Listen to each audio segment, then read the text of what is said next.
Om Jnanatimirandasya Jnananjana Shalaka Chakshurumitam Yena Tasmai Shri Guruve Namah. Shri Chaitanya Manobhistam Stapitam Yena Bhutale Swayam Rupa Kadamayam Tadati Swapadantikam Vandeham Shri Guru Shri Utapada Kamalam Shri Guru Vaishnavamscha Shri Rupam Sagajatam Sahagana Raghunatanvitam Tam Sajivam Sadvetam Savadutam Parijan Saitam Krishna Chaitanya Devam Shri Radha Krishna Padan Sahagana Lalita Shri Vishakhanvitamscha He Krishna Karuna Sindhu Dinabandhu Jagatpate Gopesha Gopika Kanta Radha Kanta Namastute Tapta Kanchana Gaurangi Radhe Vrindavaneshwari Vishabhanu Sutta Devi Pranamami Hari Priye Vanchakalpatarupascha Kripa Sindhu Bhaivacha Patitanam Pavanebhyo Vaishnavebhyo Namo Namah Jai Shri Krishna Chaitanya Prabhu Nityananda Shri Advaita Gadadhar Shri Vasadi Gaur Bhakta Vrinda Hare Krishna Krishna Krishna Hare Hare Hare Rama Rama Rama Hare Hare Om Namo Bhagavate Vasudevaya Om Namo Bhagavate Vasudevaya Om Namo Bhagavate Vasudevaya Hare Krishna, thank you all for coming. So today we're going to revise Srimad Bhagavatam, Canto 2, Unit number 7, which covers chapters 6 to 10. And if we are left with time towards the end, I will answer some of the leftover inquiries, although I will not be able to answer all. But not to worry, I will answer in subsequent classes. First quick announcement that you all should have received an email from YouTube to accept the invitation. So you have to do your part to accept the invitation. Some of you have not yet done that part. And I had received an error while I was sending the emails. So if you did not receive the email, you can please check your junk or spam folder or let me know again and I can send the email again. So you have to do your part because you are joint owners of the YouTube channel we have created. The second is that within the next 2 to 3 days, I request all of you to mandatorily set up a time with me to discuss the bigger Srimad Bhagavatam presentation. Otherwise, you will keep procrastinating and the train will leave the station. So within the next 2 to 3 days, everybody should please connect with me right away. You do not realize that this is going to take a very, very long time for you to prepare for these presentations. All right, so let's begin with Srimad Bhagavatam, Canto 2, Unit 7 presentations. Archana is going to start. Let's hear from Archana. Hare Krishna, everyone. I request permission. Hare Krishna, Srila Prabhupada. Sorry, go ahead. Hare Krishna, everyone. I request permission and blessing from all assembled devotees. Srila Prabhupada, Guru Parampara, Shri Shri Radha Krishna, to able to speak on the subject matter of Srimad Bhagavatam. Om Namo Bhagavate Vasudevaya. Om Namo Bhagavate Vasudevaya. Om Namo Bhagavate Vasudevaya. Canto 2, Chapter 6, Purusha Shukta Confirmed. The Chapter 6, titled Purusha Shukta Confirmed, has a 6-part. I'll be discussing part 1, text 1 to 17, universal form. The universal form question may come up. Why? It is described again because the universal form is explained in a different dimension and in a different way within the material way. We'll understand with some example. The planetary system, Brahmins, Kshatriya, and even the demigods are described as forming a different part of a Lord, universal body. In this way, all living being and a system within the universe and understood to be part of a universal form of the Lord. Everything we perceive in the material world comes from the Supreme Lord through his universal form. Therefore, we must understand that anything manifested in the material world ultimately come from the spiritual Lord. Nothing exists independently. Everything is connected to Lord and sustained by his energy. All the varieties we see in the material world originally exist in the spiritual world, but in a pure, perfect form. Material world is not false or unreal. It is temporary and a perverted reflection of perverted reflection of the spiritual world. Our true identity is spiritual service to Lord Krishna. Material things are not false. Why? What makes them material is how they are used. If something is used for personal enjoyment, it is material. However, when the same material things is used in a Lord Krishna service, it becomes spiritual. We see around any strength, intelligence, beauty, or influencer comes from the Supreme Lord through his Vibhuti Yoga, just a little spark from Krishna. If someone became proud and forget the source of their power, the Lord can withdraw that power at any moment. Therefore, true intelligence is to acknowledge that the Lord is the ultimate source of all energy. Simply by accepting the Lord is the proprietor of everything, and then the one can attain a perfection in the life. Now we understand how to use our senses in Krishna service. However, a question may come. Although we live in the temporary material world where birth and death occur, how can we be delivered from the fear of death? Fear of death comes from incomplete conviction. When one fully understands that the soul is eternal and we are servant of Krishna, one can transcend the cycle of birth and death by taking a shelter of Lord. A devotee understands that after leaving this body, he is going to be in a better place. When conviction is complete, there is no fear of death. What is partial conviction do? Partial conviction produces fear, but complete surrender and firm conviction produce fearlessness. What is true conviction? True conviction is acting according to Krishna's instruction. Spiritual understanding must manifest it through action and behavior. Conviction without practice is incomplete. Therefore, life should be regulated by following the 4 regulative principles: no meat eating, no intoxication, no illicit sex, no gambling. Sex life should be used only for purpose of propagating Krishna conscious children. Srila Prabhupada has explained that one should not become a father, husband, or a spiritual master unless he is able to deliver his disciple or dependent from the cycle of birth and death.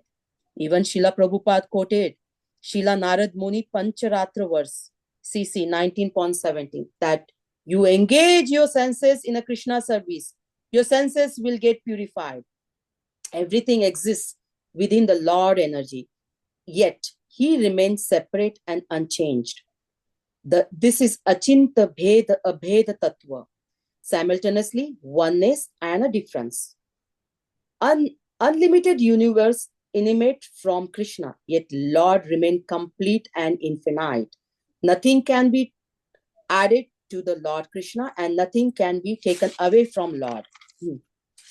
So approximately 75% of creation is the spiritual sky, known as Tripad Vibhuti.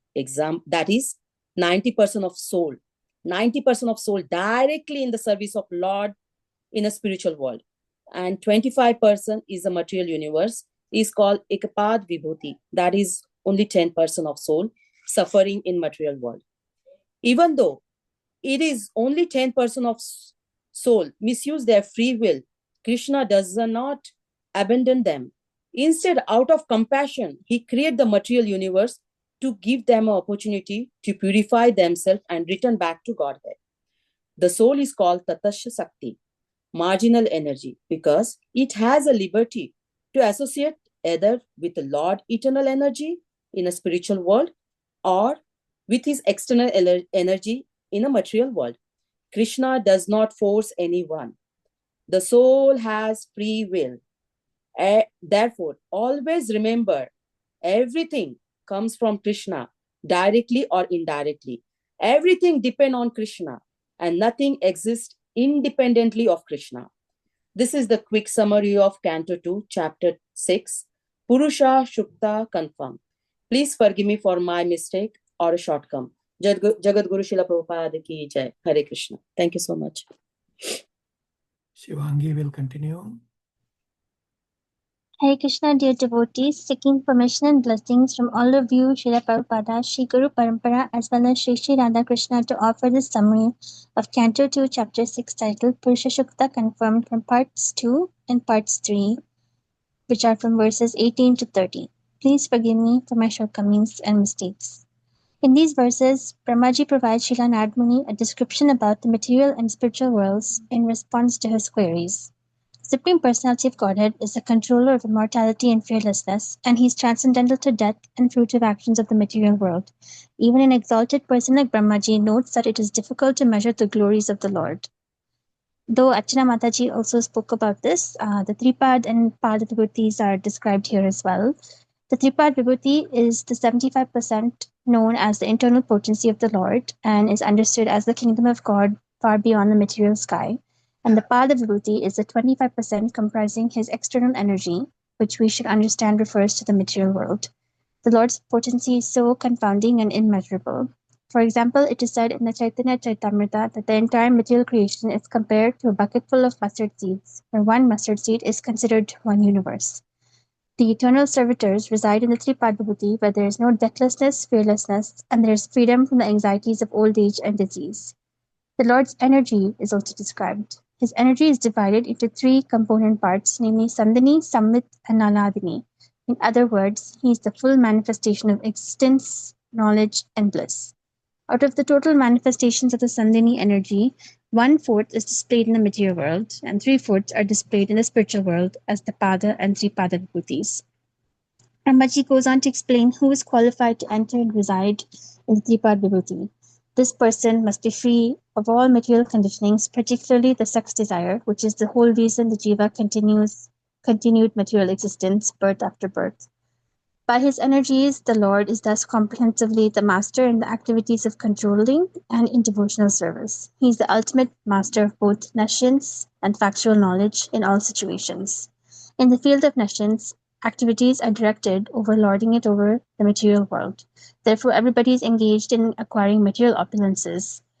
There's always clash and frustration, which are the symptoms of ignorance. But in the field of knowledge, there's devotional service and bhakti, and there's no chance of being contaminated by the influence of nescience or forgetfulness. The Lord is thus the proprietor of the fields of both nescience and of cognition, and it remains choice to the living entity to exist in either region. All the universal globes and universal forms, with all material elements, qualities, and senses, are generated by the Lord. Yet he is aloof from such manifestations, just like the sun, which is separate from its rays and heat. It is very nicely explained herein that he expands himself just like the sun. The sun expands itself by its great heat and rays, yet it is always aloof from such rays and heat. Brahmaji also explains how the Lord is the material cause, the cause of all causes, and how he was born from the Lord. He was born from the abdominal lotus flower of the Lord, and in the beginning it was just him in the darkness, and he was perplexed. However, the Lord inspired him from within to perform austerities, thereby acquiring the ingredients for sacrificial performances such as fruits, flowers, ghee, and other offerings. He arranged all necessary ingredients and paraphernalia of sacrifice from the personal bodily parts of the Lord. By invocation of the demigods' names, the ultimate goal, Vishnu, was gradually attained, and thus compensation and ultimate offering were complete. Narayana is the goal of sacrificial results, and therefore the Vedic hymns are ultimately meant to attain this goal. Human life is made successful when Narayana is pleased, and one gains entrance into his direct association in the spiritual world. It should be reiterated here that qualified brahmanas are required to perform sacrifices, and this was the case up till the time of Maharaja Yudhishthir. In the present age, there are no real brahmanas, as we have discussed in Bhagavad Gita lectures. Thus, Brahmaji created the ingredients and paraphernalia for offering sacrifice out of the Lord's body and performed sacrifice to satisfy him. In this regard, we are reminded of Bhagavad Gita 5.29. The word sacrifices suggests dedication of one's activities for the interests and satisfaction of a second person. That is the way of all activities. The perfection of such sacrifices is attained when they are performed for the sake of the Lord, because he is the proprietor of everything, because he is the friend of all living entities, and because he is the maintainer of the performer of sacrifice, as well as the supplier of the ingredients of sacrifices. It is he only and no one else who should be satisfied by all sacrifices. Sacrifice unto him is the secret of peace. If men in this material world want peace at all, they must practice sacrifice in the interest of the supreme proprietor and friend of all. After this, Brahmaji explains how his other sons, the Prajapatis, perform sacrifices with proper rituals meant to please the Supreme Lord. This concludes the summary of Canto 2, Chapter 6, Parts 2 and 3. Thank you all for listening. Hare Krishna. Divya?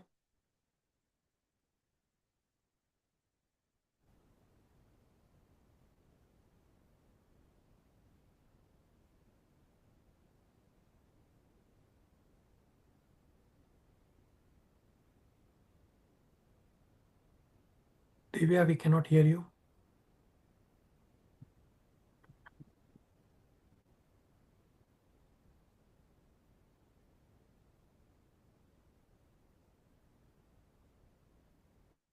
Divya, we cannot hear you. Prabhuji, can you hear me now? Yeah, a little louder, the voice is soft. Okay. Sorry about that. Hare Krishna, dear devotees. Louder, your voice is very soft. Okay, Prabhuji, is this probably the loudest I can go? Correct. Is this better or more louder than? It's still same. You have to adjust the volume of speaker at your end.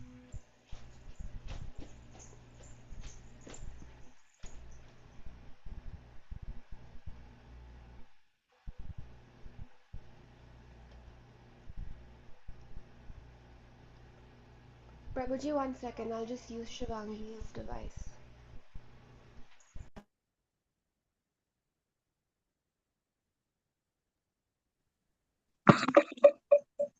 Will it echo? Echo.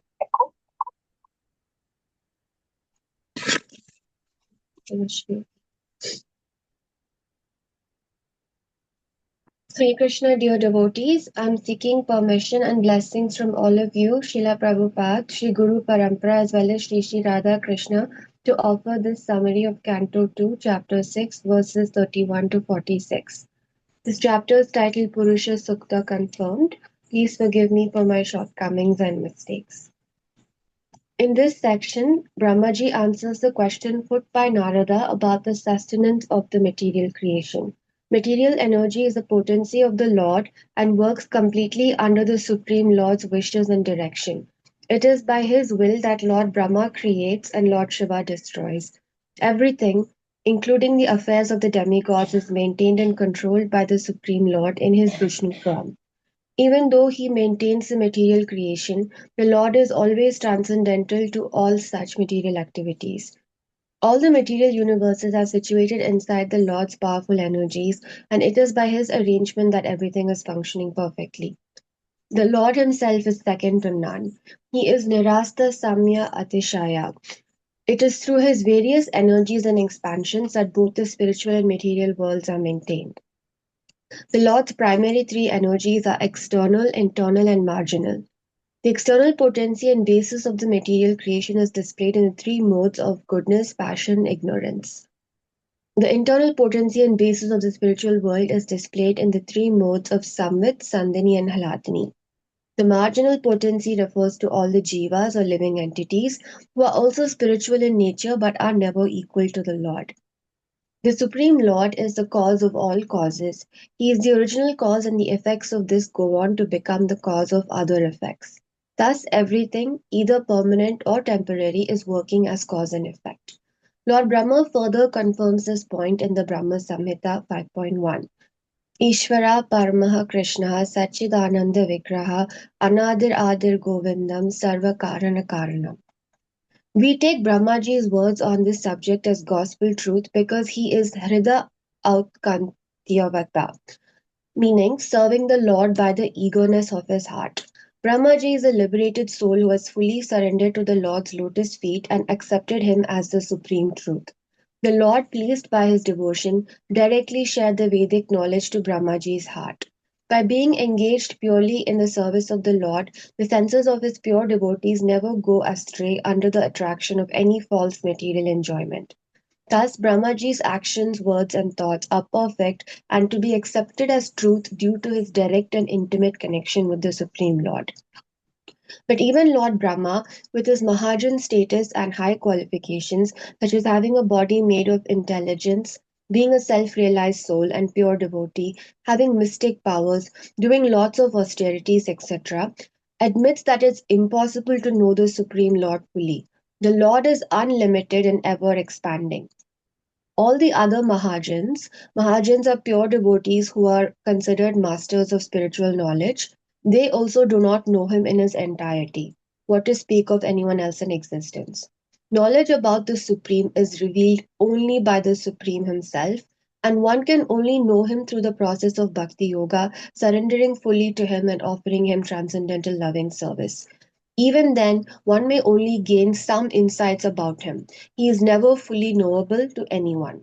Therefore, we must use the help of scriptural knowledge delivered by authorized personnel in parampara to progress on the path of bhakti and surrender to the Lord to end all our sufferings and experience transcendental bliss in His service, rather than focusing our energy on material advancement to seek false happiness. Brahmaji further discusses creation and Narad Muni's questions about who shelters us, what does it depend on, and how is this material creation maintained. The answer is the Lord is responsible for everything.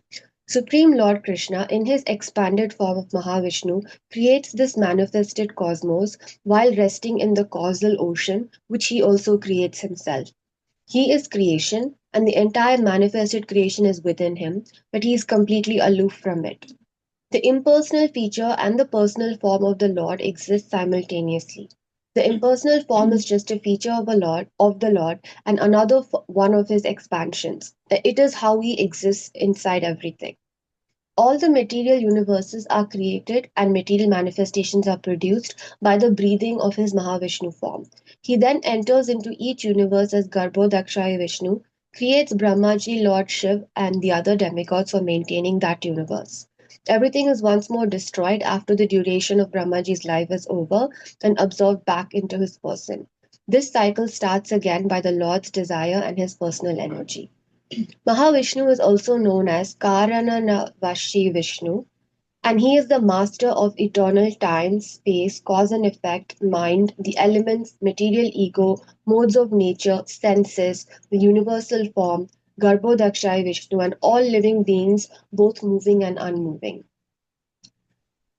One should also understand that any living entity within existence that may seem exceptionally possessed of power and opulence, such as beings from the higher and lower planets, is just a tiny fragment of the Lord's potency and should never be confused with the Supreme Lord.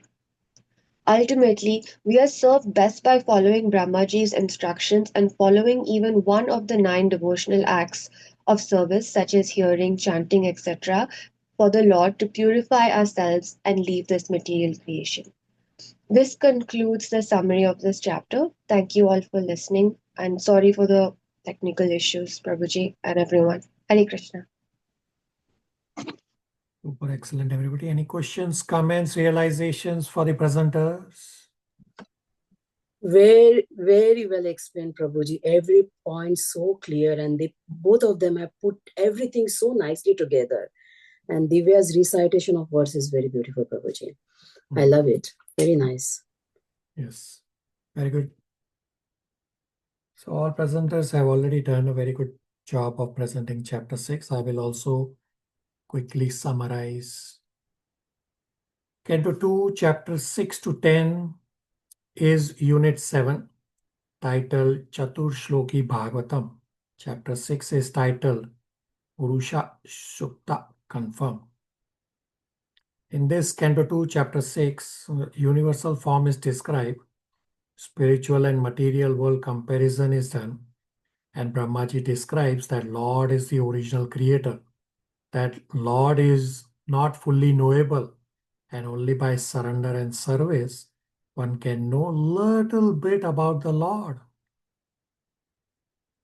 Taittiriya Mantra Upanishad has a Purusha Shukta mantra, which is a hymn for glorification of Purusha, the cosmic being.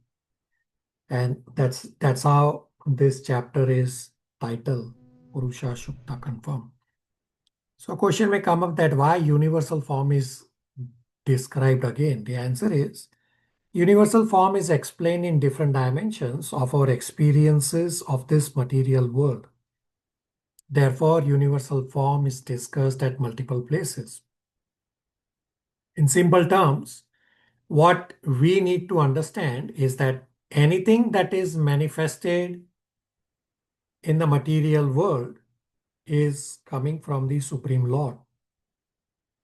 The universal form of the Supreme Lord is explained in many different ways. Example, by planetary systems ways, then the Varna ways of Brahmana, Kshatriya, etc.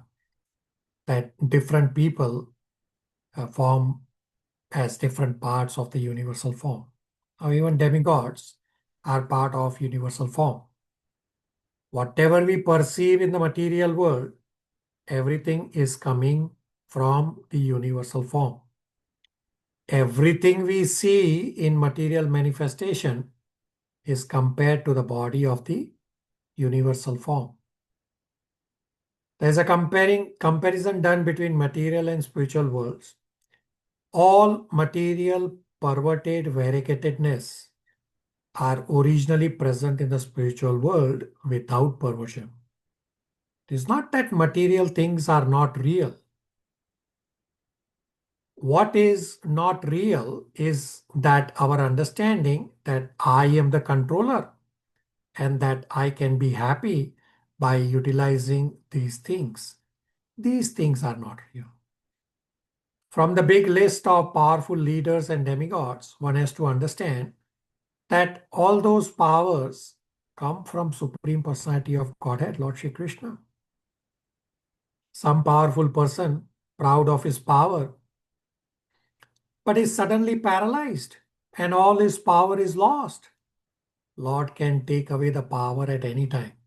Just as Arjuna also could not protect the queens, hence Arjuna realized that before Lord was there, now Lord is not there. Of course, the power of Arjuna was not required to go back to Godhead. That's why also it was taken back.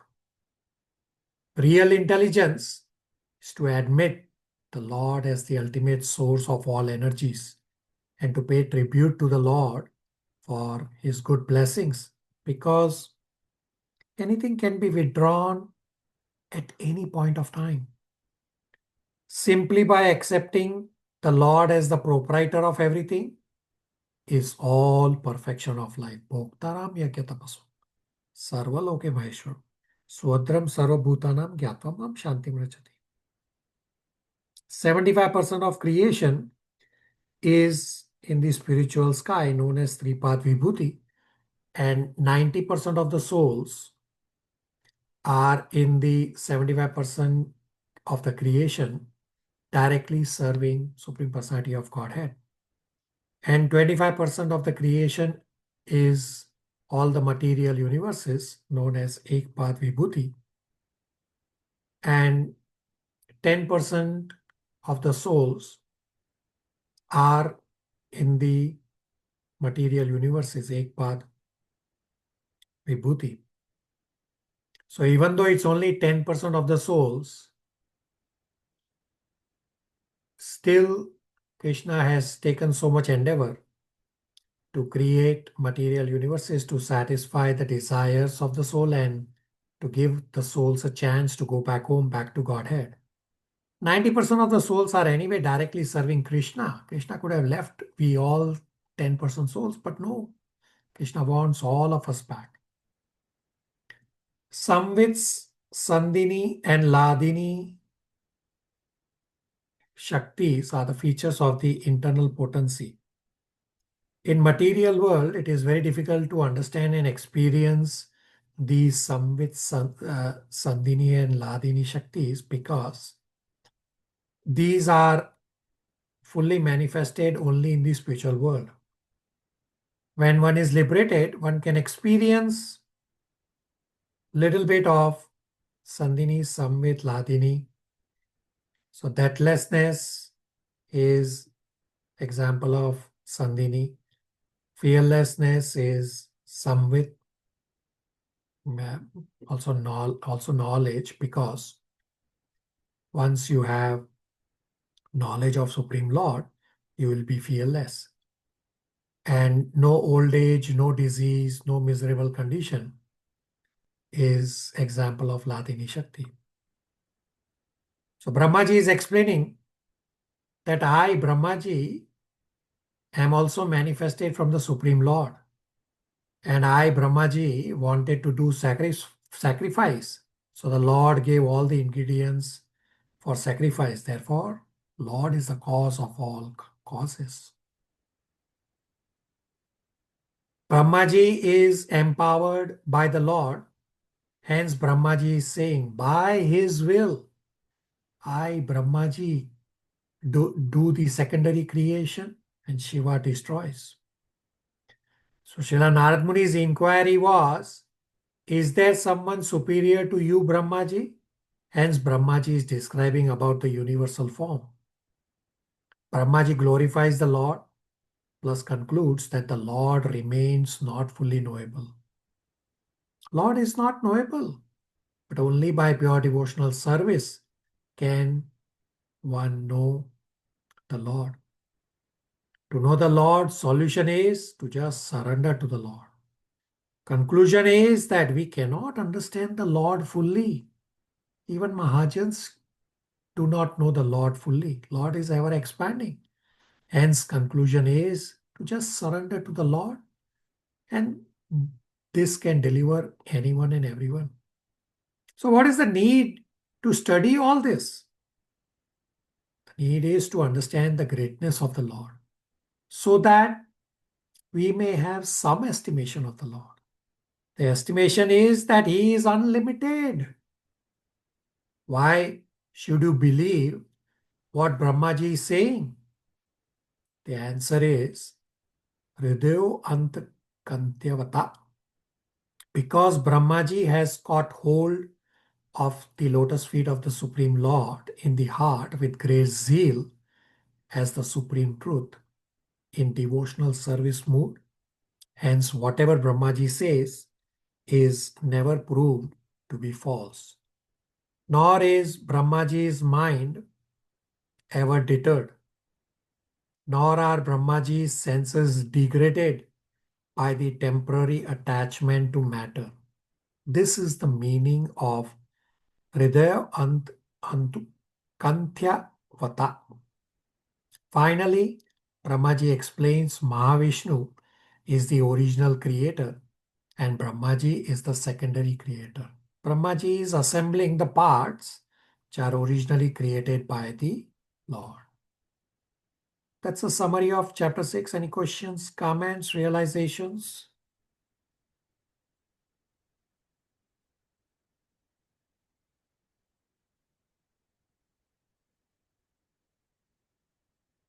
All right, I will do chapter 7 presentation. There's no presenters for chapter 7. So Canto 2, chapter 7 is titled Scheduled Incarnations with Specific Functions. Chapter 7 summary is that Brahmaji established Krishna as the Supreme Personality of Godhead. Brahmaji explained universal form, various incarnations, and activities of Krishna. Various guna, lila, manvantra, and Shakti Avesha avatars and vibhutis of the Lord, along with their prime purpose of descent, are described. In total, 25 incarnations are mentioned in this chapter 7. Incarnations of the Lord is not concocted idea.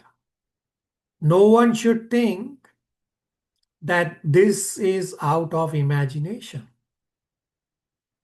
We accept an incarnation as God when they are described in scriptures. Generally, Father serves the Son. Hence, for reciprocation, devotee does not want Lord as Father. Rather, devotee wants Lord as Son, so that devotee can serve the Lord. And the Lord also accepts the service. This way, the devotee becomes more than the Lord. Attraction to the opposite sex is the impediment to self-realization. And impact of offending great personalities is that all opulences are vanquished. So we should follow in the footsteps of great souls. One example is that Vena did not follow. Hence, Vena lost everything. Srila Prabhupada mentions the limitations of our experiences. We have limited senses, limited life. Scientists and we all also, we jump to conclusions with our tiny experiences rather than relying on scriptures. Our experience will not tally with Srimad Bhagavatam because we do not have complete experience. Srimad Bhagavatam gives us complete information, and such information will not match with what scientists are saying. Srila Prabhupada explains that elephant is stronger than crocodile. But crocodile is stronger than elephant in water because crocodile is in its natural state. One will be stronger in his natural environment. So we all are in the grip of material energy, and this is not natural for we all jivas. If we cultivate to be in the natural environment under the superior energy, doing devotional services, then we will be stronger because we are connecting with the Supreme Lord. But when we try to enjoy separate from the Lord, then we will fail. So Brahmaji explains various incarnations and then also explains the various activities of the Lord. Activities such as Putna, Kalya, Damodar Leela, showing the universal form to Mother Yashoda, Krishna stopping the sacrifice, offering to Indra. All these are briefly described. So Lord descends to reclaim fallen souls and to exhibit his transcendental pastimes with his pure devotees.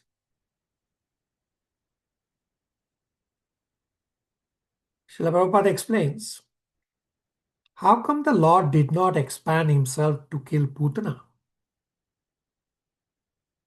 Because of Lord's loving exchanges with Mother Yashoda, the Lord did not expand himself. Otherwise, Mother Yashoda would have come to know that he is God, and Mother Yashoda would not have been able to chastise Krishna the way we have read and heard and seen. Because Mother Yashoda would have come out of the loving rasa to the awe and reverence rasa. Srila Prabhupada also explains that for Vrajvasis, central point is Krishna. All their activities are surrounded around Krishna.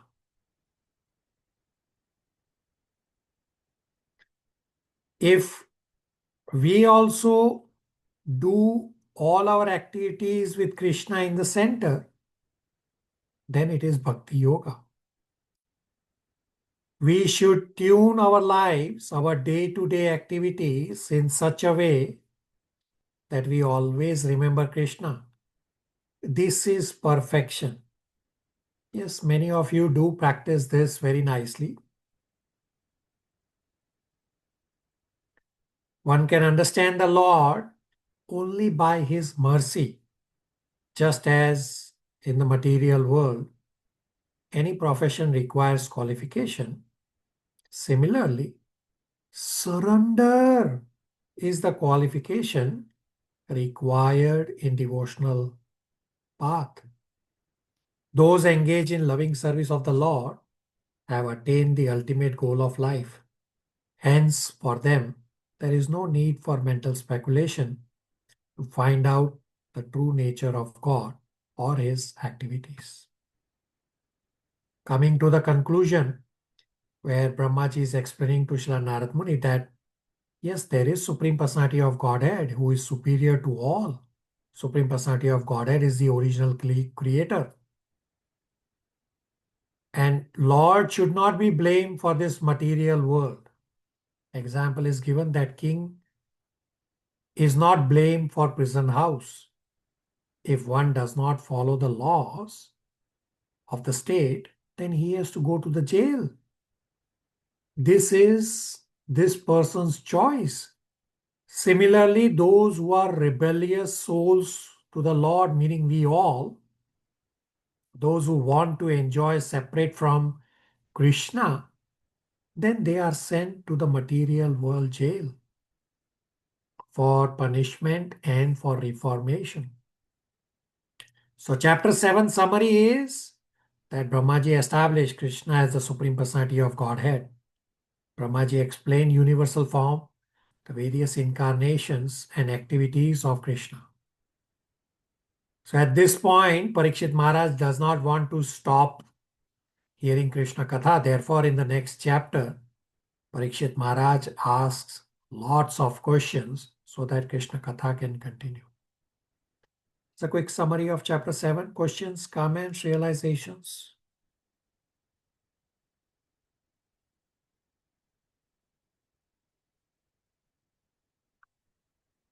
All right, Nitya. Hare Krishna Prabhu, seeking permission from all assembled devotees, Srila Prabhupada Guru Parampara Shri Sri Radha Krishna to present Srimad Bhagavatam, Canto 2, Chapter 8 today. Please forgive me for any shortcomings. This chapter is titled Questions by King Parikshit. Recap. Narada Muni inquires with Brahmaji if there is anyone superior to him. In Chapter 7, Brahmaji establishes that Lord Krishna is the Supreme Personality of Godhead by describing the universal form, various incarnations, and Lord's activities. Narada Muni was directly instructed by Brahmaji, who was also directly instructed by the Supreme Lord.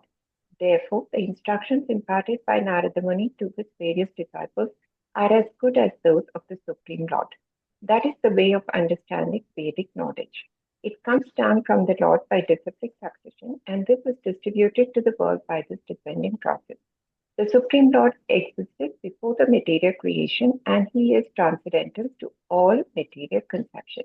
He is described as Aguna, one with no material quality. Srimad Bhagavatam is auspicious for all living beings residing in every planet. Srimad Bhagavatam is very dear for all devotees, but is auspicious even for non-devotees who can be delivered from the clutches of Maya when they hear Srimad Bhagavatam with devotion and attention from the bona fide source. To be fully engaged in hearing Srimad Bhagavatam means to constantly associate with Lord Krishna. Lord Krishna is like the sun, and material contamination is like darkness. As the sun dissipates darkness, similarly, constant engagement in Lord Krishna's association frees one from the contamination of material quality. Persons who hear Srimad Bhagavatam regularly and with serious devotion, Nityam Bhagavata Sevaya, will have Lord Krishna manifested in their hearts within a short time. The sound incarnation of Lord Krishna enters into the heart of a devotee and cleanses the dust of material association, such as lust, anger, and murmuring. How does this cleansing happen?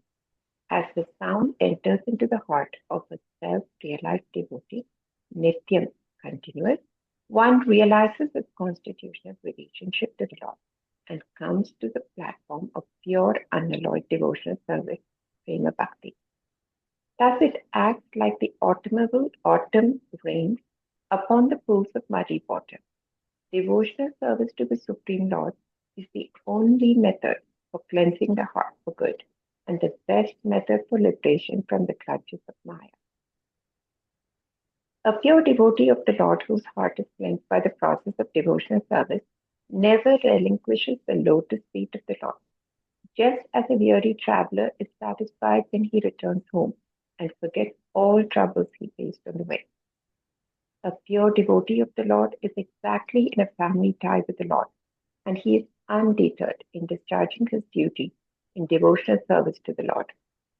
Maharaj Parikshit, who was a pure devotee of the Lord, was not only satisfied by confirming the importance of hearing Srimad Bhagavatam, but was still more anxious to establish the philosophical basis of Srimad Bhagavatam. Srimad Bhagavatam is the science of God, and as such, all questions that arise in the mind of a serious student must be cleared by the statements of an authority. Maharaj Parikshit places his many inquiries before his spiritual master for guidance. In the process of devotional service, the first step is to take shelter of a spiritual master and then inquire from him all about the problem. Maharaj Parikshit places 27 questions before his spiritual master. Is the spirit soul different from the material body? Does he acquire this body accidentally or by some other cause? What is the specific difference between the body of the Lord and those of living entities? Is the form of Brahmaji different from the Lord of the Supreme, from the form of the Supreme? Where does Karnodaksai Vishnu lie? There are questions he places about Kala, Karma, creation of the universe, dimensions of space, activities of devotees, Varnashrama, ages and duration of ages in creation, the different incarnation of the Lords in different ages, the Purusha avatar, Yoga Mishra Bhakti, the conclusion of all Vedic scriptures, and the deliverance from samsara for all. The spiritual master is always prepared to impart knowledge to the disciple, and specifically when the disciple is very inquisitive. Not only was Parikshit Maharaj inquisitive to know all about what he had inquired, but he wanted to also know about what he had not been able to inquire. Hearing the Achyuta Katha, or the message of the infallible Lord in disciplic succession, Maharaj Parikshit did not experience any sort of exhaustion due to his fasting. He was not afraid at all of his imminent death, for he was fully encouraged by the message of the Lord. One who is fully absorbed in Achyuta Katha can never be afraid of anything in this world. Sukadev Goswami began to reply to all of his inquiries by saying the science of the personality of Godhead was spoken by the Lord himself to Brahmaji when he was first born. And then Brahmaji spoke it to Vyasadeva, who spoke it to Sukadev Goswami.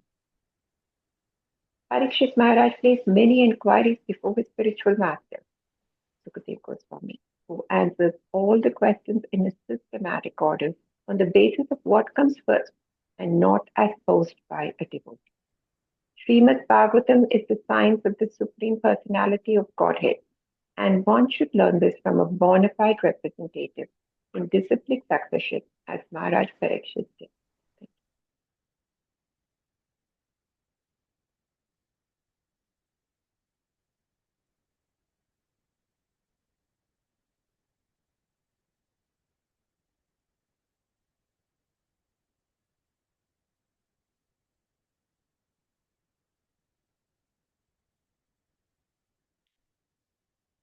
All right, I'm assuming Nitya's presentation is finished. Any questions, comments, realizations for Nitya?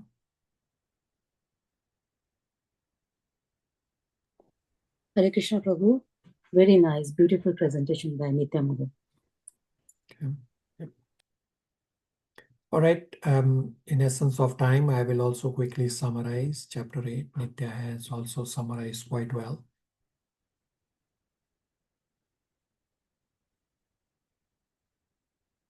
Canto 2, chapter 8 is titled Questions by King Parikshit. Narad Muni giving the very same message of the Lord. This is called parampara. When one is connected to parampara, we are hearing the same message from the Lord. The very same message that was given by the Lord to Brahmaji is received by all in disciplic succession. That is the way to receive Vedic knowledge through unbroken chain of disciplic succession and not by mental speculators. Some will say, well, I also am following my guru. And he say his guru is following his guru. So this some guru to guru connection stops at some point. And there is no connection to the Supreme Lord. Therefore, this is not bona fide parampara. Is a broken chain. Is not a valid parampara. And Srila Prabhupada saying that such broken chain will not help. We have to have unbroken chain of connection all the way to Krishna. That is bona fide parampara. Test of spiritual master in disciplic succession is that there should not be any difference between the original instruction imparted by the Lord and what the spiritual master is speaking. If it is not the same message, then there is trouble. Srimad Bhagavatam is all auspicious for all living beings.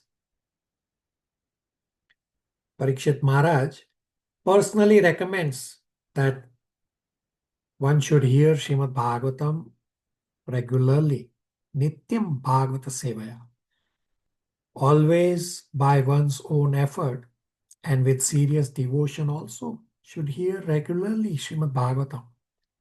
That will help one to see the Lord Sri Krishna manifested in one's heart within no time.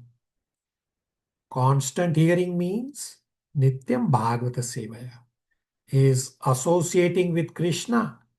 The result is one is liberated from material contamination. When we are hearing Srimad Bhagavatam constantly, the Nityam Bhagavata Sevaya way, then we realize our constitutional relationship in one of the five rasas, and we are situated in Prema Bhakti. In chapter 8, from verses 7 to 23, Parikshit Maharaj asks about 27 questions on various topics. I won't get into listing these questions. Nitya already listed many of these questions. So after these questions, Parikshit Maharaj encourages Sukadeva Goswami to speak. Parikshit Maharaj demonstrates qualities of being inquisitive and being surrendered to the spiritual master. And Srila Prabhupada explains, disciple must be inquisitive. For our advancement, we need to be very inquisitive. We need to have the urge to understand Shastra and knowledge better and better. And this is not just a one-day process. No, rather this is a process for lifetime. Another quality of Parikshit Maharaj is that Parikshit Maharaj is glorifying his spiritual master, Sukadeva Goswami. Another quality of Parikshit Maharaj is eagerness to hear Krishna Katha.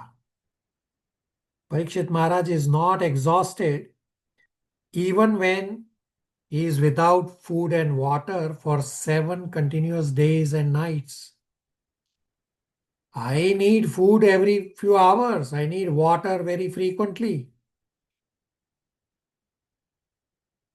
So you can compare the level of pure devotion of Parikshit Maharaj, that he can be without food and water and be simply absorbed in Krishna Katha. Philosophy by mental speculation is defective, and such philosophy gets defeated by some other better mental speculators. But still, such philosophy is still not infallible. Only philosophy coming from the Lord down in disciplic succession is perfect. Parikshit Maharaj asked so many questions. So it is not that Sukadeva Goswami, a spiritual master, would answer these questions exactly in the same order they were asked. Rather, the spiritual master knows in a systematic way how to explain, knows what should be explained first and what should be explained second, and therefore spiritual masters answer in an appropriate sequence. Yes, the spiritual master will answer all questions just in appropriate sequence, not in the way they are asked. That's a quick summary of chapter 8, questions, comments, realizations.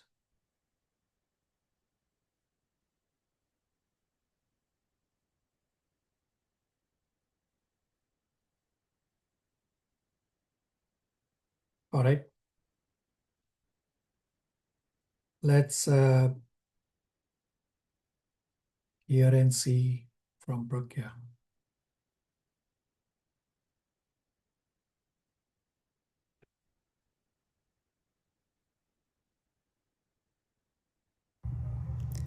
Hare Krishna, dear devotees, I seek permission from you all, from Srila Prabhupada and all gurus in the disciplic succession, and from Sri Sri Radha Krishna, to summarize Srimad Bhagavatam, Canto 2, Chapter 9. Please forgive me for my shortcomings. The Chapter 8 of Canto 2, summarized by Nitya Mataji, refreshed our class discussions on Parikshit Maharaj's questions and how he inspired Sukadeva Goswami to speak Harikatha. Chapter 9, titled Answers by Citing the Lord's Version, describes Brahmaji's meditation, his vision of Vaikuntha, and the Lord's instruction to him via the 4 Chaturshloki verses. Brahmaji learns that Lord is the eternal Supreme Person and the absolute truth beyond material nature. In the beginning of this chapter, Sri Sukadeva Goswami first responds to Parikshit Maharaj's question on how did the jiva, who is spiritual, acquire a material body. He says that both soul and material body are factual. The jiva, encased in the material body, thinks in terms of I and mine. The problem is that the jiva considers the body as oneself. Through the practice of bhakti, the jiva gives up these 2 misconceptions of life, I and mine, and becomes fully manifested as the pure self.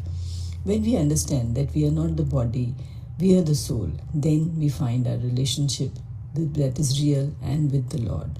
How and why does this realization happen?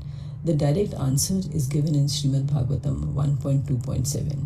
Vasudeve Bhagavati Bhakti Yoga Prayojitah Janyatyashu Vairagyam Jnanam Cha Yadhaitukam. The shlok says that by rendering devotional service to the Lord, one immediately acquires causeless knowledge and detachment from the world. Sukadeva Goswami cites the example of Brahmaji, the ultimate devotee. Lord Brahma, the first spiritual master and supreme in the universe, was looking for his source and was trying to understand the proper direction and guidance for the process of creation. While engaged in thinking, Brahmaji heard twice from nearby 2 syllables, tapa. He tried to find the speaker, but could not.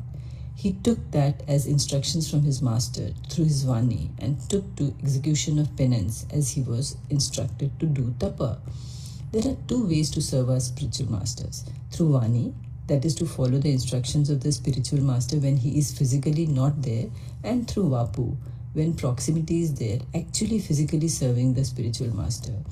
Since Brahmaji heard this transcendental vibration from the sky, he accepted it as the instruction of the divine through Vani and underwent penances by performing tapa for 1000 years. Thus, Brahmaji is known as the greatest of all ascetics. So what do we learn from Brahmaji's penance? That the secret to success is to follow the orders of spiritual masters. The personality of Godhead, being pleased with Brahmaji due to his penance in Bhakti Yoga, appeared before him. The Lord showed Brahmaji his personal abode Vaikuntha. In that spiritual world, there is no material mode of ignorance, passion, or goodness. There is no influence of time. Both demigods and demons worship the Lord as devotees. The inhabitants of Vaikuntha are youthful, have glowing sky bluish complexion, and very attractive bodily features, and are effulgent. Everyone is enjoying with the Lord, and there is no enjoyment that is separate from Krishna. Lord Brahma saw in Vaikuntha planets that the personality of Godhead was smiling. He was dressed in yellow robes. He had 4 hands, was seated in his throne. The Lord was endowed with his 6 opulences, being the richest, the most powerful, the most famous, the most beautiful, the greatest in knowledge, and also the greatest renouncer. The 4 principles of Prakriti, Purusha, Mahatattva, and Ego, the 5 elements, the 5 perceptive sense organs, the 5 working senses, the mind, and the 5 sense objects served the Lord. He had Ashta Siddhis under his control. Therefore, he was the Supreme Lord. He was very satisfied and he was enjoying his own abode. By getting darshan of the Lord in Vaikuntha, Brahmaji was overwhelmed with joy. He bowed down before the Lord. Devotional austerity is very dear to the Lord. The Lord accepted Brahmaji as worthy to be given responsibility of creation. The Lord shook hands with Brahma and informed him that it was he who ordered him to undergo penance, and that he is no different from the penances itself. The Lord created this cosmos by such penance, maintains it by the same energy, and withdraws it all by the same energy. He said that the ultimate benediction as the result of all penances is to see him. And Brahmaji had already got that blissful darshan. But being pleased with Brahmaji's penances, Lord tells him to ask for benediction. Brahmaji could ask all that he desired to know. Brahmaji is a supreme devotee. Before asking questions, Brahmaji glorified the Lord. Then he asked the Lord 4 questions. How, in spite of your transcendental form, you assume mundane form? How do you manifest your different energies? How do you play with your different energies like a spider? How will he, Brahmaji, be instructed to discharge his duties of creation? Additionally, Brahmaji also wanted to know how will he, whose hand Lord shook and who will be engaged in creation in the Lord's service, will not get pride. We will now discuss the second half of chapter 9 of Canto 2, which will cover the answers to these questions by the Lord himself. The Lord first blesses Brahmaji. He says that the knowledge about him, the Lord, as described in the scriptures, is very confidential. This knowledge can be acquired only through devotional service. The Chaturshloki verses spoken by Sri Krishna to Brahmaji to answer his queries is the essence of Srimad Bhagavatam. Please allow me to recite these verses. Ahameva sameva gre nanyad yat sat at sat param paschadaham yadi tacca yo avishashet sosmyaham ritirtham yat pratiyeta na pratiyeta chatmani tadvidya atmanu mayam yatha bhaso yatha tamaha yatha mahanti bhutani bhuteshu cha vacheshva anu pravishthanya pravishthani tatha teshu nateshvaham etavadeva jigyasam tattva jigyasunatmanah anvayvayaktirekabhyam Yatsat Sarvatra Sarvada. Hare Krishna. The Chaturshloki verses tells us about the Sambandha Gyan, Abhideya and Prayojan. The Sambandha Gyan is about our relationship with Krishna, that He existed before creation, that He is there during creation, and He will remain even after annihilation of creation. Sambandha connects us with Lord's personal form, Aham. Aham is the personal feature of the Lord. Achinta Bhed Abhed Tattva, or the inconceivable oneness and difference, is the core theological philosophy of Vaishnavism taught by Sri Chaitanya Mahaprabhu. The philosophy of Achinta Bhed Abhed Tattva is that Lord creates through His energy. He still exists in the original universe and in His Shamsundar form. It asserts that the individual soul, Jiva, is inconceivably one or abhed, that is, we cannot distinguish the difference with the Lord. And simultaneously, we are different, that is, bhed, from the Supreme Lord, who maintains a separate identity. Thus, we understand the Supreme Lord as both immanent, that is, ingrained in Jiva, and transcendent, that is, unequaled and separate. This is the Gyan of Sambandh. The Vigyan of Sambandh is about the Lord's energy Maya. If Lord's energy is not connected with the Lord and is perceived as separate from Him, it is Maya. This is like a reflection that we see in darkness. So there is a process through which this supreme truth can be understood. The process is that of sadhana bhakti, and sadhana bhakti needs to be taken seriously and performed at all time. This is abhideya, or the process of devotional activity. When devotees understand this relation with Krishna, they avoid material entanglement and engage in bhakti through hearing, chanting, and devotional service. Following the devotional process takes us to our goal of Prem Bhakti, which is the Prayojana. Lord describes the secret that Prema Bhakti is Rahasямaya. He is in devotees' thoughts and also outside, Achinta Bhed. This is Prayojana, that He knows devotees and also devotees know Him. That is, the devotees get to know Krishna inconceivably as being simultaneously within them and outside everything. Srimad Bhagavatam's Chaturshloki verses are similar to the Chaturshloki verses 10.8 to 11 of Bhagavad Gita. In Bhagavad Gita, the Lord acts as a teacher. He first explained and removed bodily concept of Arjuna, then took him to Karma Kanda, first application of Atma Gyan. Then he explained Nishkam Karma Yoga. Then he came to Bhakti Yoga and explains how to do devotion in action. So there was a progression in Bhagavad Gita to give the same Gyan. However, for Brahmaji, there was no progression needed, as Brahmaji is completely made of intelligence. On Brahmaji's query on how he will not get right, the Lord's solution was that when one realizes that we are just instruments of divine energy, the false ego that I am the doer is completely dissolved. Lord tells him, follow this conclusion and no pride will disturb you. After giving this knowledge and instruction to Brahmaji, the Lord then disappears.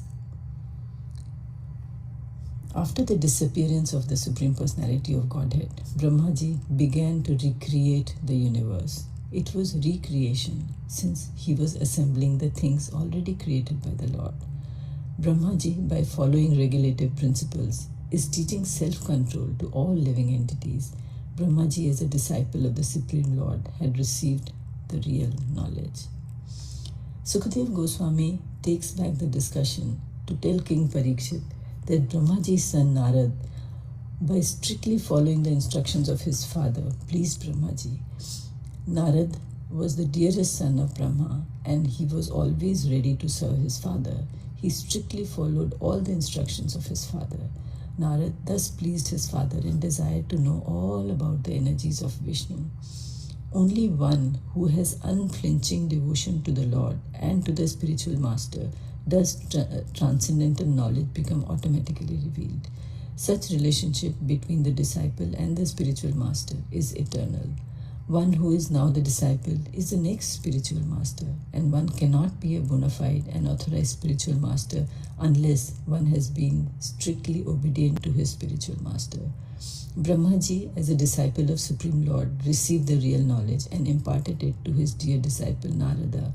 Thereafter, Narada, as spiritual master, handed over this knowledge to Vyasadeva, who meditated in devotional service upon the Supreme Personality of Godhead on the bank of river Saraswati. Srila Vyasadeva wrote down the Srimad Bhagavatam to preserve it, since he saw that in Kali Yuga, people will have short life and short memory. Vyasadeva also spoke Srimad Bhagavatam to Sukadeva Goswami. Sutta Goswami heard Srimad Bhagavatam when Sukadeva Goswami was speaking to Parikshit Maharaj. Sutta Goswami then spoke this Srimad Bhagavatam to the sages of Naimisaranya. Srila Prabhupada has given us a commentary of Srimad Bhagavatam that is in awe and reverence, and we read that and follow that. Thus, Srimad Bhagavatam has come down to us through disciplic succession. Originally, Srimad Bhagavatam was spoken in 4 verses and had 10 characteristics that are discussed in the next chapter. In the 4 verses, it is first said that Lord existed before the creation, and thus the beginning of Srimad Bhagavatam includes the Vedanta aphorism, Janamadi Asya, that is, the Lord is the root of everything that be. Srimad Bhagavatam has 17,998 verses. If we remove the 4 Chaturshloki verses, it has taken 17,994 verses to explain the meaning and make the expanded Srimad Bhagavatam. So what are the key messages from this chapter? That the Supreme Lord is the only absolute reality. He existed before creation, He is there during creation, and He will remain even after annihilation. Seeing the world independent of God is the root of all illusions. We should practice devotional service in all circumstances and remain in constant engagement in search of the Lord. And finally, the spiritual knowledge is not invented. It is only received through parampara. I stop here. Please excuse me for my mistakes and shortcomings. Om Namo Bhagavate Vasudevaya. Om Namo Bhagavate Vasudevaya. Om Namo Bhagavate Vasudevaya. Hari Bol.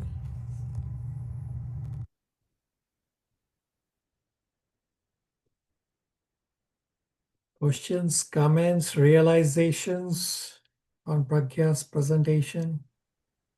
Mesmerizing. Amazing statement. Sorry. It is mesmerizing.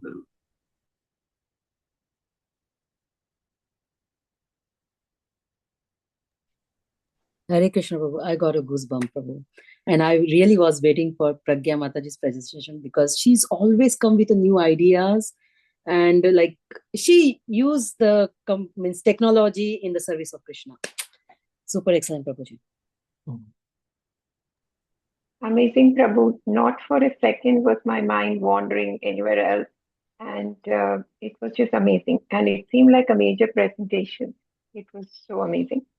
Then just very humbly, the verse, the Chaturshloki verse 2.9.35, that just embedded in my memory now, that Lord is in our thoughts and He's also outside our thoughts. I don't know why, but it made so much sense when Pragya Mataji presented. Amazingly great presentation. So all of you have unique ability in presenting. So I cannot really compare because you all are unique. You all are doing super excellent presentations. Still, this presentation by Pragya on Canto 2, Chapter 9, using audio, visual, the high and low tone, the recitation of the verses, and the humble, confident tone of presenting is the most perfect presentation, is a flawless presentation.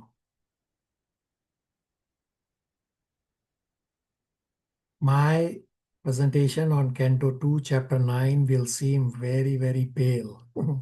I will still do a quick summary of chapter 9. So future listeners should listen to Pragya's presentation on this Canto 2, chapter 9 and not my presentation. All right.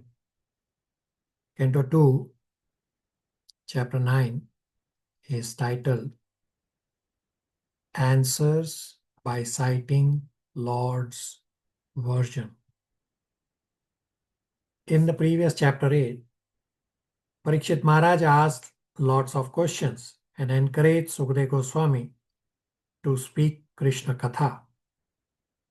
In chapter 9, Sukadeva Goswami starts speaking by citing Lord's version of Srimad Bhagavatam. Parikshit Maharaj's first question in Canto 2, chapter 8 was, from verse number 7, how did Jiva, who is spiritual, attain a material body? The answer is, relationship between body and soul is unreal. It's just like a dream. The issue is considering the body as oneself. This is the problem. This is not the fact. We are not this body. Rather, we are a soul. So, afflicted by Maya, Jiva appears to be in different forms and suffers due to misconceptions. So, there are two misconceptions because of ignorance. Jiva identifying with body. The second is thinking Paramatma is at equal level with Jiva. Solution to get out of misconception and entanglement is to take to Bhakti Yoga process. By Bhakti Yoga, one understands who is Paramatma. Who am I? I am the eternal servant of the eternal master. And my relationship with Paramatma also, we understand that I have to serve the Paramatma. Srila Prabhupada explains, to achieve success, follow instructions as exemplified by Brahmaji. Brahmaji's quality is that Brahmaji was fixed in his determination. Brahmaji could not find anyone around him.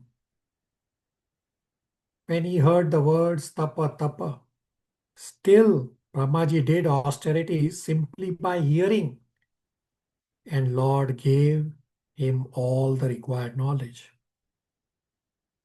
Just as our dear Srila Prabhupada also followed his spiritual master's instruction. Brahmaji did not know how to create. Brahmaji simply heard the words tapa tapa. Brahmaji could not see anyone. Hence, Brahmaji concludes that these words are coming from transcendence. And Brahmaji follows the verbal instructions and performs austerities for 1000 celestial years. Srila Prabhupada explains, this is the secret to success.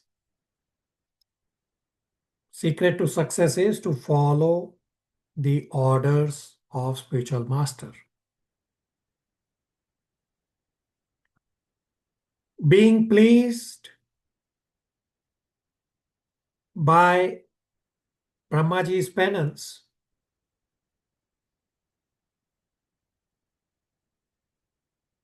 the Lord manifests his abode, the Vaikuntha, the supreme abode. There are a few verses which describes the residents of Vaikuntha and their beauty. And there are a few verses that describe the Lord's beauty and activities. So the Lord is pleased by devotional austerities and invites Brahmaji to ask for benedictions. Brahmaji asks 4 questions and a very important additional question. In verse 26, question number 1, Brahmaji asks, what are the forms of the Lord both in matter and in transcendence? Question number 2 from verse 27 is, how are different energies of the Lord working? Question 3 from verse 28. How does the Lord play with his different energies? Or the other way is Lord's activities in relation to Maya. Question 4. How may I, Brahmaji, be instructed to discharge the duty entrusted to him? And Brahmaji asks a very important question in verse number 30. That how Brahmaji will not have pride, because Brahmaji is going to be creating everything, even though it is secondary creation. So this is a very important question, because pride is very sneaky. So Brahmaji is teaching us how to be not proud. Part 6 is verses 31 to 38, where Lord speaks the Chaturshloki verses, concludes and disappears. So why I'm quoting these verses is because these are very important verses. Srimad Bhagavatam Chaturshloki are the basis of entire philosophy, explains 3 areas of Sambandh, Abhidheya and Prayojana. In 2.9.33 is about Lord's material and spiritual form. This is about Jnana and Sambandh. That Supreme Personality of Godhead existed before creation. So this is referring to the Lord's spiritual form. There was no material nature before. Everything manifests from the Lord, and when everything is wound up, only the Lord remains. So this is Jnana, that Supreme Personality of Lordhead creates, maintains and annihilates. So 2.9.33 answers Brahmaji's first question about Lord's material and spiritual form. This verse 33 gives the Jnana, the knowledge to know Lord's personal form. This verse 33 gives the basis for understanding one's relationship, the sambandh with the Lord, with the word aham. The verse stresses aham means the personal feature of the Supreme Lord. So this verse 33 explains the philosophy of Achinta Bhed Abhed Tattva. That yes, Lord creates, maintains, annihilates the universe. He's within the universe still. The Lord has his separate identity. This is Achinta Bhed Abhed Tattva, very nicely explained by Lord Sri Chaitanya Mahaprabhu. The next verse 34 is about Lord's Maya, is about Vijnan, also Sambandh. Sambandh is clearly stated that if Lord's energy is not connected with the Lord, then it is illusion, just as a reflection of reality in darkness. Verse 34 answers Brahmaji's second question from verse 27 about how Lord's different energies are working.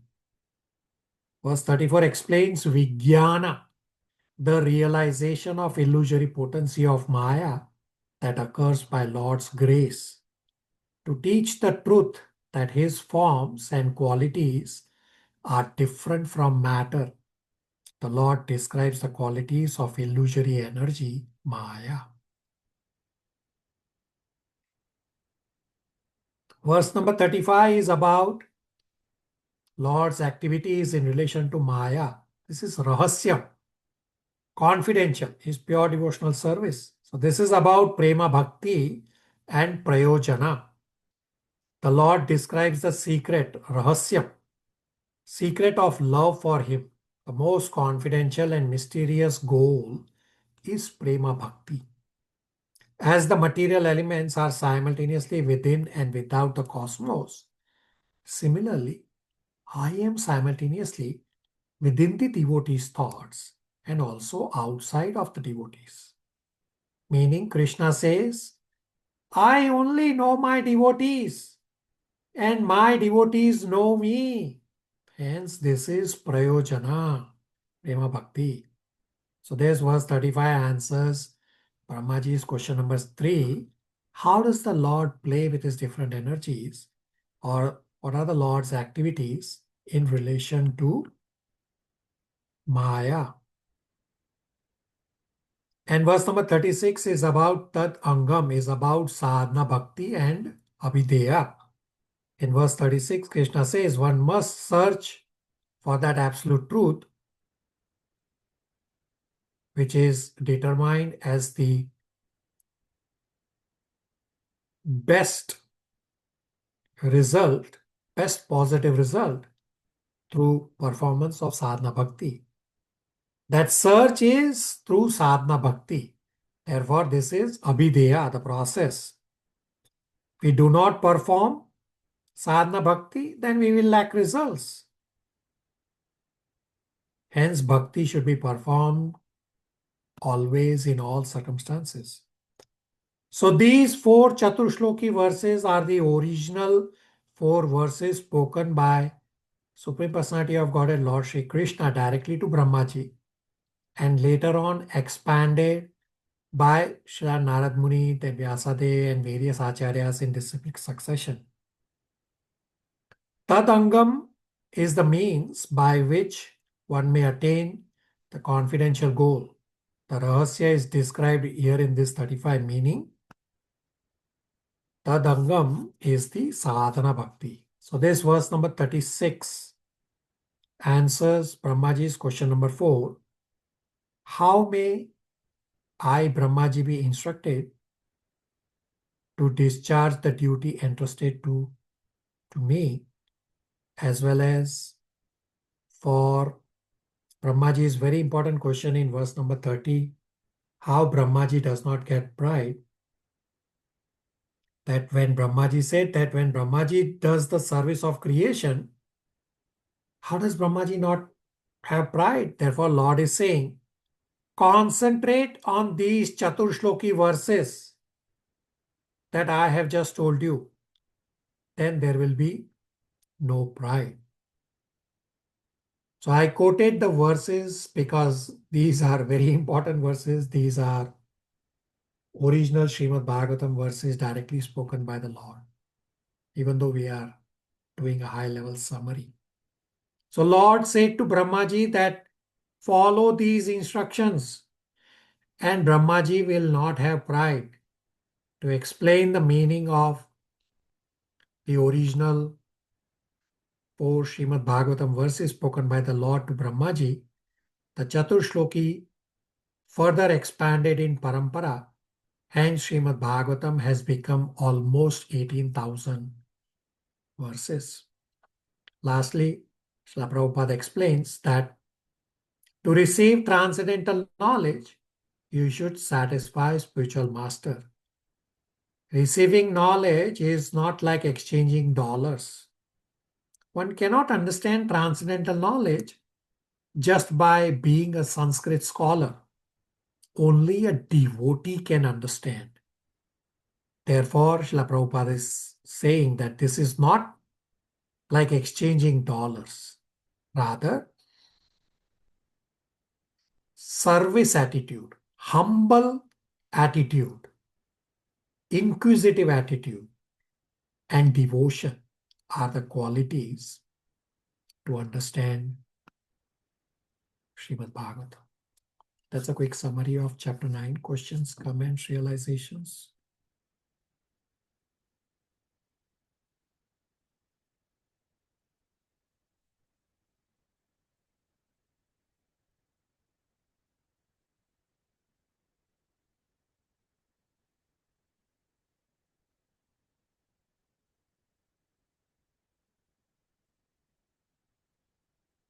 All right. Thank you for the summary, Prabhuji.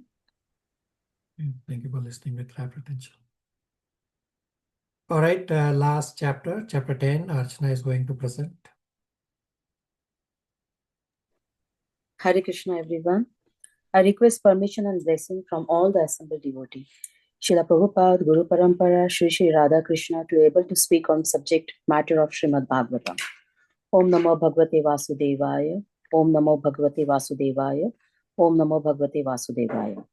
Canto 2, Chapter 10, title. Bhagavatam is the answer to all questions. It is divided into 4 parts, and I'll be discussing part 1, 1 to 9, 10 characteristics of the Purana. Canto 2, Chapter 10 is extremely important. because it's defined the 10 characteristic of Purana of subject matter. This verse act like a blueprint for entire Bhagavatam. And the first 9 topics are to impart the highest knowledge for the 10th topic means Ashraya. So how to come to Ashraya? As how do you come to surrender is by understanding the first 9 subject matter. To understand the 10th subject matter, Ashraya, the supreme shelter.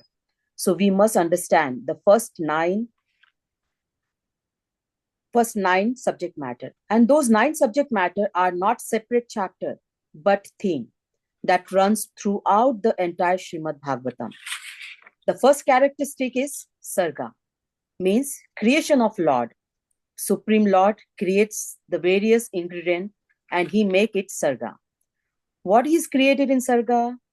Those are primary elements. Mahatattva, false ego, ahankara, mind, intelligence, 5 sense of object, 5 gross element, 5 knowledge acquiring senses, universal form, Virata Rupa, and 8 subtle element. All of this is done by Mahavishnu. This is the ingredient stage. Number 2, characteristic is Visarga, meaning secondary creation by Brahmaji. So already all the ingredients are created by Supreme Lord. So Brahmaji simply mix all these ingredients and then he create 8.4 billion shell form of the bodies. Third characteristic is Sthanam, means right situation for living entity, meaning positioning of different living entity in a different planetary system. How many planetary system we have? We have 14 planetary system. So how different living entity are placed in a different planet, those are discussed in this topic called Sthanam. Sthanam refer to both spiritual and material place. The true Sthanam is that natural constitutional position of Jiva is in Vaikuntha, spiritual world. Fourth characteristic is Poshanam. What is Poshanam? Meaning how the Lord protect devotee and maintains. For the conditioned soul in the material world, Poshanam includes maintenance, protection from hunger for a devotee, protection from Maya, spiritual strength, remembering of Krishna, strength to engage in devotional service. So Poshanam is not just physical protection, it is a spiritual nourishment. Number 5th characteristic is Yuta, meaning impetus or activities. It is discussed about material desire, positive and negative pious desire, impious desire, or we can say positive inclination or negative inclination, and forgetfulness of that Lord is the maintainer. So true impetus for a living entity should be to go back home, back to Godhead, meaning through devotional service. The 6th characteristic is Manvantra, reign of Manu. Manmantra means the different Manu ruling different ages. The power, to empower, to guide human to self-realization. Manu provides scripture to mankind, which regulate their activities for their own eternal. Manu and their laws are meant to give right direction to human. 7th characteristic is Ishanu Katha, the science of God, means pastime of Lord Krishna and its devotee. Describes so many incarnations of the Lord in Srimad Bhagavatam. By hearing such pastime of the Lord, one became free from material bondage. The 8th characteristic, Nirodha, inhalation or destruction, and the 9th characteristic is Mukti, means liberation. So upon winding up of material manifestation, meaning partial annihilation, all jiva go into Mahavishnu womb. If one take advantage of Ishanu Katha, means take advantage of understanding science of God, hearing Krishna Katha, then one goes back to Godhead, liberation. But if one disagree Ishanu Katha, then one spend period of relief of resting in Mahavishnu womb for 4.3 billion earth year during partial annihilation. Now come the very important 10th characteristic, Ashraya, meaning supreme reservoir, the supreme shelter of all living entity, the supreme personality of a Godhead, Lord Sri Krishna, who is the source of cosmic manifestation, who is the reservoir and winding up of the cosmic manifestation, is the shelter of all. Lastly, three terms are explained. Adi, Adhyatmik is the soul, the jiva experience within the body. Adi Devik is demigods, the demigod who administrate universal function. Adi Bhautik, material body, the gross and the subtle material element. All are interdependent, and supreme personality of a Godhead is above all. And Lord Shri Krishna is completely independent. This is the quick summary of Canto 2, Chapter 10. Bhagavatam is the answer to all questions. Please forgive me for my shortcoming and mistake. Srila Prabhupada ki jai. Hare Krishna. Thank you all.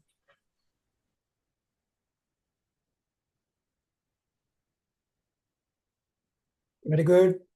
So we do not have presenters for the rest of this chapter 10. So I will now summarize the whole of chapter 10. Archana has done a very good presentation for the first part, explaining the 10 subject matters.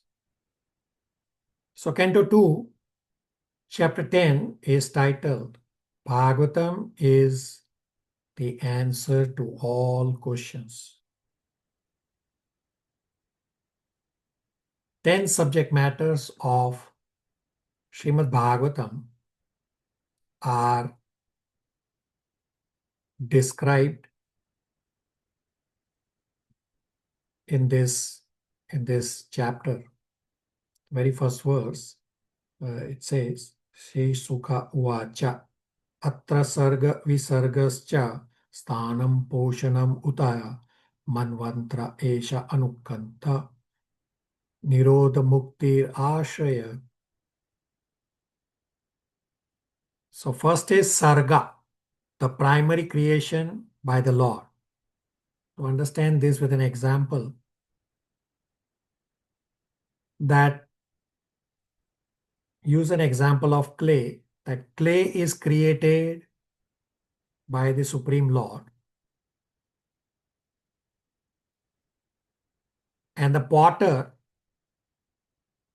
takes the clay, mixes with water and creates different pots.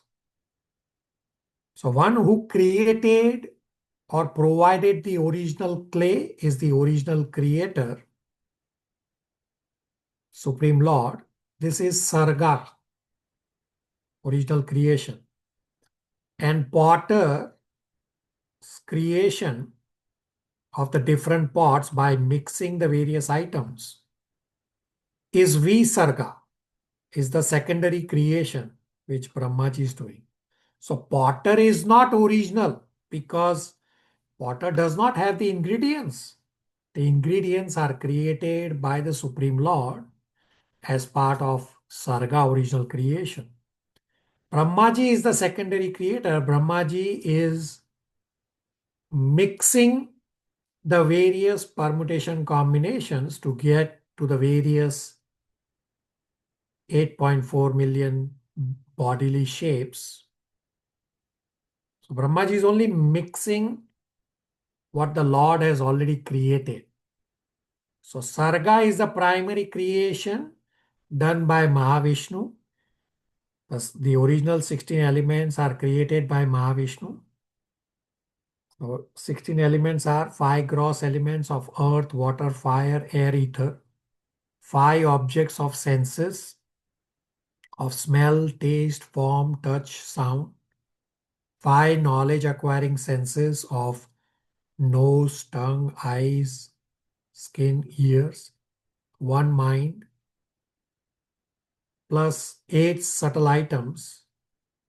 They all exist subtly, making them 24 elements used to make the 8.4 million body shells.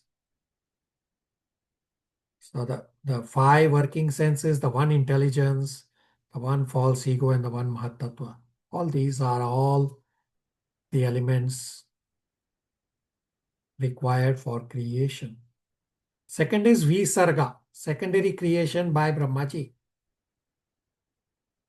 So Brahmaji takes all these original ingredients and mixes them in various permutation combinations of the three modes and assembles just like a car assembly plant.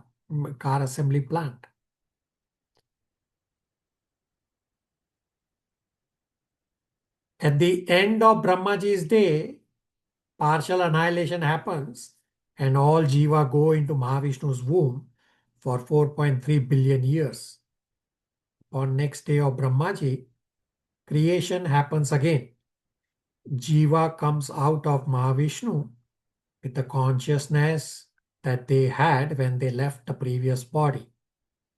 Example, if someone dies in the consciousness of a cat, that Jiva in consciousness of a cat comes in front of Brahmaji during the next day of Brahmaji, and as part of secondary creation, using the ingredients, the modes, etc., Brahmaji assembles the body of a cat and places the Jiva in this body of a cat. Third item is sthanam, means right situation for living entities. Sthanam can be spiritual and material. Right situation for Jiva is to obey the laws of spiritual world, and the true situation is to be in Vaikuntha. But according to desires of Jiva, the Lord creates suitable material world. Fourth item is posanam, means maintenance. As a conditioned soul in material world, you need material maintenance, protection from hunger, etc. So for devotees, protection from Maya, the strength to remember Krishna, and the strength to engage in devotional service is provided by the Lord. Fifth item is Utaya, means impetus for activity. The impetus for activity is the desire for fruitive work, forgetting that Lord is the maintainer. True impetus for living entity should be to go back home, back to Godhead. Sixth subject matter is Manmantra, the reign of Manus. Manus empowered to guide humans to self-realization.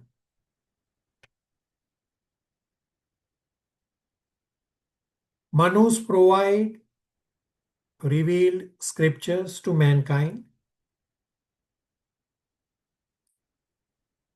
which regulate their activities for their own eternal welfare.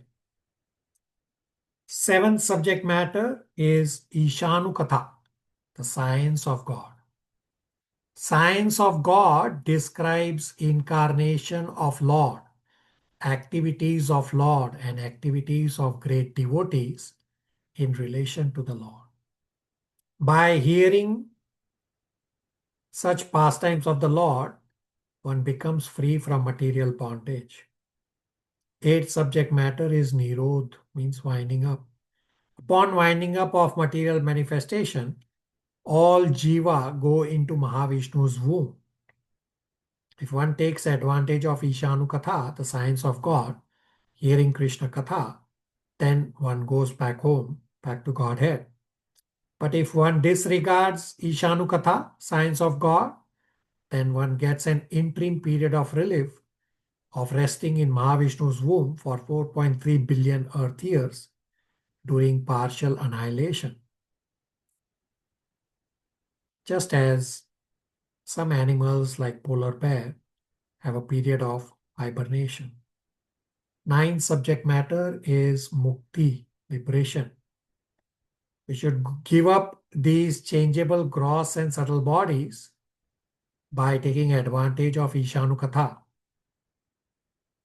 The first 9 subject matters are to impart the highest knowledge for the 10th subject matter. The 10th subject matter is Ashraya, supreme reservoir, supreme shelter for all living entities is the Supreme Personality of Godhead.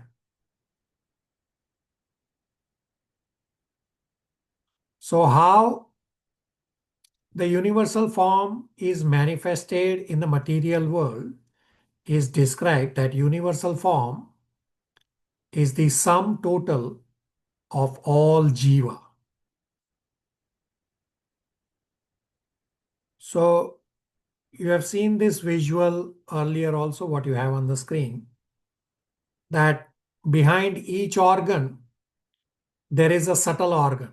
And understand this table with an example of eyes, that for the sense of organ of eyes, eyelids are made out of gross elements. Behind each organ, there is a subtle organ with a different name. So for eye, the subtle organ is chakshu, means sight. And the gross organ is akshini. Each organ is controlled by a sense devata. So for eyes, it's Surya. Each organ also has a tanmatra. Tanmatra means the object of the sense or the expression of the organ. So for eyes, to see is to see the form. And the relevant material element is fire because fire gives the form. And you can follow along these for each of the senses. So there's no activity for the knowledge acquiring sense because these are knowledge acquiring senses. And for the Gyan Indriya, the lower part of the table that you have on the screen, there is physical activity for each of the working senses. So all living entities are created based on past karma. Example, if a human is interested in drinking blood, hence by karma is supposed to get the body of a tiger. Hence this jiva goes with a tiger consciousness into Mahavishnu's womb on partial annihilation. And during next creation,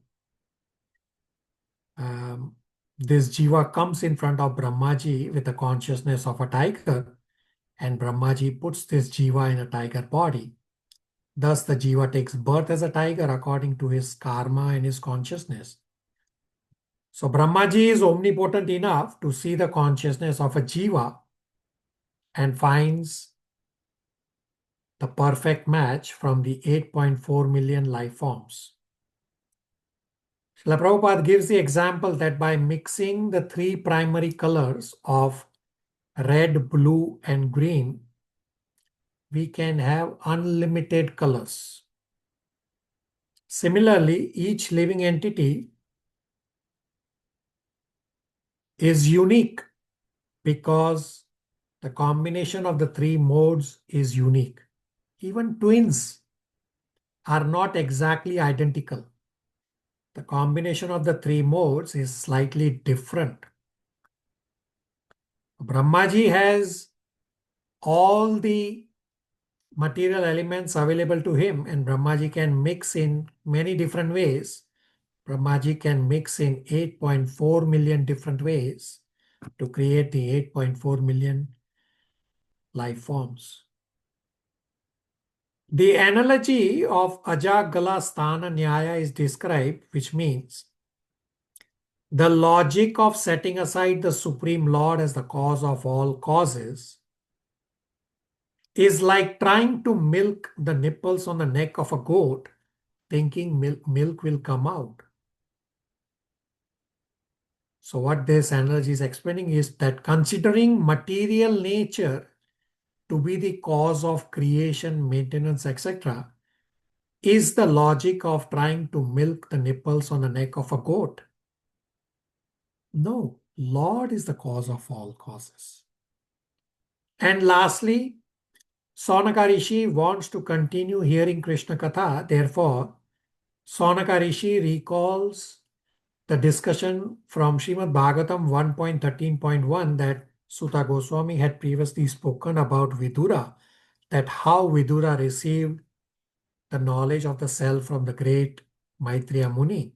Therefore, Saunaka Rishi requests Sutta Goswami to please tell us about the Vidura Maitreya Samvad. That's a quick summary of Canto 2, Chapter 10, as well as Canto 2, Unit number 7, and thus we have completed Canto 2. Any questions, comments, realizations? Thank you, Prabhu, so much for that summary. It was a difficult chapter, but thank you for the summary. Just a clarification: the 16 elements with the 8 subtle items are all made by Lord Mahavishnu in Sarga. Is that right? Correct. Thank you.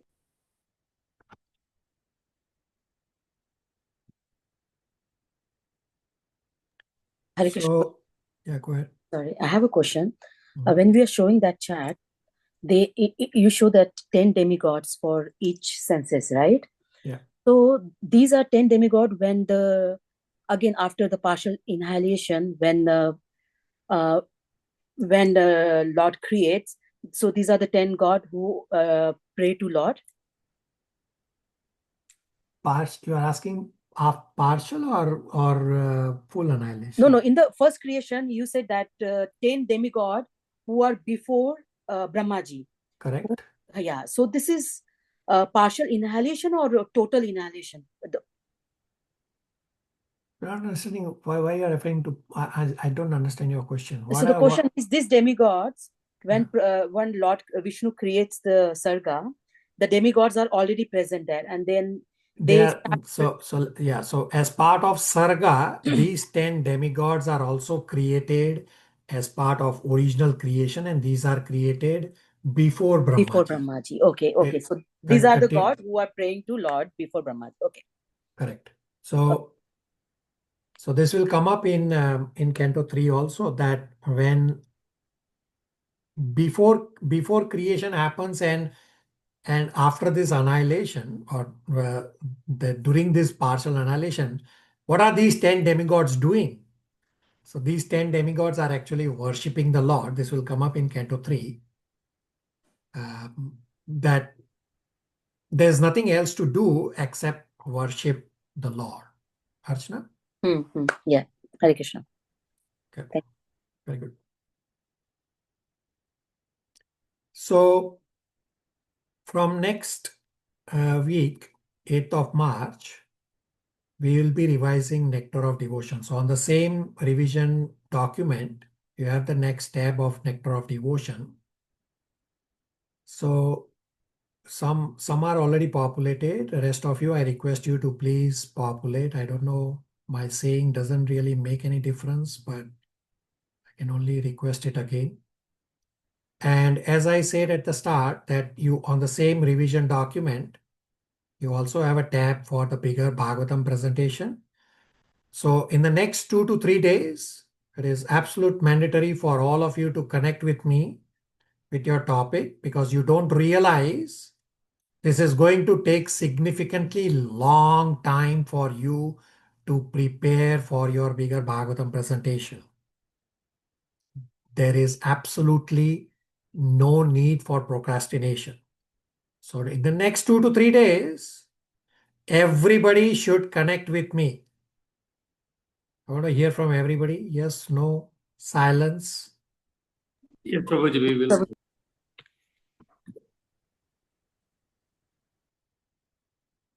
Only couple devotees said. Yes, Prabhu. Yes, Prabhuji. Yes, Prabhuji.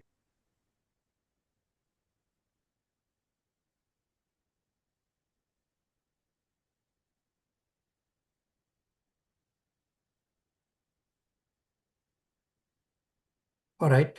So we are just very close to 9 o'clock. I won't cover the inquiries right now because we will not be able to do anything. So my last point for today is that all of you should have received an email for the access to YouTube channel. So you need to do your part to accept. You are all original part and parcels of the YouTube channel that we have created for all the lectures. You are also owner of that channel. So you need to do your part to accept. I don't know why I'm reminding this. Should have already accepted. So if you have not received the email from me, so email is not coming from me, the email is coming directly from YouTube. So if you have not received the email, check your spam or junk folder or connect with me so I can send it again and we'll go from there. And going forward, for those who want to listen to recording, I will be sending you YouTube links. And if you want to listen to the recording by downloading it so that you can listen when internet connection is not there, you can get the recording from me that way also. But by default, I will send the YouTube link. One clarification I would do that when Archana was doing the presentation for Canto 2, Chapter 10, inadvertently, Archana said 8.4 billion life forms. So it's not billion. The life forms are 8.4 million life forms. Thank you for correcting me, Prabhu. Thank you so much. And Prabhuji, the YouTube channel, when I'm accepting that request, so it is making my own YouTube channel. Is that the process? No, so there are two, yeah, you are correct. Why YouTube gave that link, I'm not sure. So there are two links in the email that you get. One is to create, the other is to just accept. You just have to accept. I mean, if you want to create your YouTube, by all means create. But for the channel that we have created, you accept the second button. It says just accept the request. Oh, then I did the wrong one. Okay, Prabhu.